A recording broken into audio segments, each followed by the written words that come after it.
आकाशवाणीचं हे नागपूर केंद्र आहे. आता आपण ऐकणार आहोत वृत्त विभागातर्फे प्रस्तुत गडचिरोली जिल्ह्याचं वार्तापत्र. याचे लेखक आहेत आमचे प्रतिनिधी जयंत निमगडे. सर्वत्र उत्साहात साजरे झालेला महाराष्ट्र दिन, बुद्ध पौर्णिमा आणि बकरी ईद, 8 नक्षल्यांना अटक आणि 5 नक्षल्यांचं आत्मसमर्पण केल्यानंतर गडचिरोली जिल्हा नक्षलमुक्त झाल्याची पोलीस अधीक्षकांनी केलेली घोषणा अशा महत्त्वपूर्ण घडामोडी मे महिन्यात घडल्या. 1 मे रोजी महाराष्ट्र राज्याचा स्थापना दिन जिल्ह्यात उत्साहात साजरा करण्यात आला.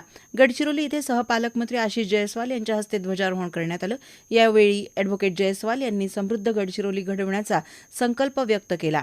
विकास, शांतता आणि पर्यावरण संवर्धन या त्रिसूत्रीवर आधारित सर्वांगीण प्रगतीचा निर्धार त्यांनी व्यक्त केला. याप्रसंगी उत्कृष्ट कार्य करणारे विविध विभागांचे अधिकारी आणि कर्मचाऱ्यांचा सत्कार करण्यात आला. बुद्ध पौर्णिमा सर्वत्र उत्साहात साजरी करण्यात आली. ठिकठिकाणच्या बुद्ध विहारांमध्ये बौद्ध बांधवांनी त्रिशरण आणि पंचशील ग्रहण केलं. गडचिरोली इथे भारतीय बौद्ध महासभेच्या वतीनं नवी दिल्लीतील प्राध्यापक डॉक्टर निखिल अडसुळे यांचं व्याख्यान आयोजित करण्यात आलं होतं.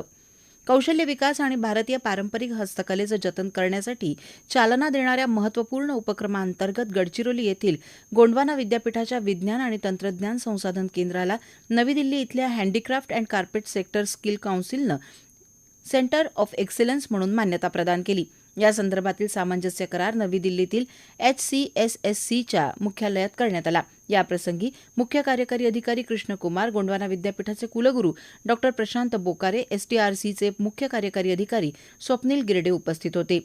कृषी विभागाच्या भरारी पथकानं चामोर्शी तालुक्यातील रामसागर इथे धाड टाकून संशयित अनधिकृत HTBT कापूस बियाण्यांसह 35,000 रुपये किमतीचा मुद्देमाल जप्त केला. याप्रसंगी संबंधित कृषी केंद्र चालकावर गुन्हा दाखल करण्यात आला. नक्षल चळवळीचं समूळ उच्चाटन करण्यासाठी पोलिसांनी राबवलेल्या ऑपरेशन अंतिम प्रहार दरम्यान 8 नक्षल्यांना अटक करण्यात आली, तर 5 नक्षल्यांनी पोलिसांपुढे आत्मसमर्पण केलं. यामुळे गडचिरोली जिल्हा पूर्णतः नक्षलमुक्त झाल्याची घोषणा पोलीस अधीक्षक M. रमेश यांनी केली. यानंतर आत्मसमर्पित नक्षल्यांनी दिलेल्या माहितीवरून पोलिसांनी बिनागुंडा आणि छत्तीसगडच्या सीमेवरील काकूर गावानजीकच्या जंगलातून नक्षल्यांचा शस्त्रनिर्मितीचा कारखाना हुडकून काढत अनेक शस्त्र आणि स्फोटकं जप्त केली. नागपुरातील एका फ्लॅटमध्ये बनावट नोटा छापून त्या चलनात आणण्याचा प्रयत्न करणाऱ्या चौघांना गडचिरोली पोलिसांनी अटक केली. अटक करण्यात आलेल्यांमध्ये गडचिरोलीतील 2 भावंड आणि चंद्रपूर जिल्ह्यातील ब्रह्मपुरी तालुक्यातील हळदा इथल्या एका युवकाचा समावेश होता. त्यांच्याकडून colour printer, bond paper, cutter तसंच 50, 100 आणि 200च्या बनावट नोटा जप्त करण्यात आल्या. दुर्गम आणि आदिवासी भागातील विद्यार्थ्यांना वैद्यकीय आणि अभियांत्रिकी क्षेत्रात करिअर घडविण्याची संधी उपलब्ध करून देण्यासाठी आदिवासी विकास विभागातर्फे विशेष उपक्रम राबवण्यात येत आहे. त्या अनुषंगानं भामरागड एकात्मिक आदिवासी विकास प्रकल्पांतर्गत 26 विद्यार्थ्यांची नीट आणि JEEच्या विशेष मोफत प्रशिक्षणासाठी निवड करण्यात आली आहे. 21 मेचा दिवस गडचिरोली वासियांसाठी अत्यंत दुःखद ठरला.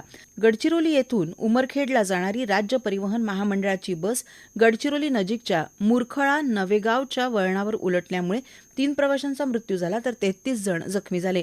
या घटनेमुळे नागरिकांनी हळहळ व्यक्त केली. प्रस्तावित स्टील प्रकल्पांसाठी MIDCच्या माध्यमातून सुपीक शेतजमीन अधिग्रहणाविरोधात भेंडाळा परिसरातील 14 गावातील हजारो स्त्री-पुरुष शेतकऱ्यांनी शेतकरी बचाव आंदोलन समितीच्या बॅनरखाली चामोर्शी येथील उपविभागीय अधिकारी कार्यालयावर मोर्चा काढला. यावेळी झालेल्या सभेला काँग्रेसचे माजी जिल्हाध्यक्ष महेंद्र ब्राह्मणवाडे यांनी संबोधित केलं. गडचिरोली येथील दंडकारण्य शैक्षणिक, सांस्कृतिक विकास आणि संशोधन संस्थेचे सचिव, राष्ट्रसंत तुकडोजी महाराज नागपूर विद्यापीठाचे माजी मराठी विभाग प्रमुख तथा प्रख्यात समीक्षक डॉ. प्रमोद मुनघाटे यांच्या आदिवासी साहित्य एक मुख्य प्रवाह या संपादित ग्रंथासाठी पुण्याच्या महाराष्ट्र साहित्य परिषदेचा विपुलश्री पुरस्कार जाहीर करण्यात आला.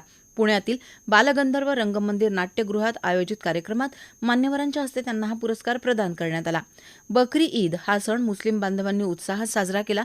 मशिदीमध्ये सामूहिक नमाज अदा केल्यानंतर त्यांनी एकमेकांना शुभेच्छा दिल्या. आताच आपण ऐकलं वृत्त विभागातर्फे प्रस्तुत गडचिरोली जिल्ह्याचं वार्तापत्र. याचे लेखक होते आमचे प्रतिनिधी जयंत निमगडे.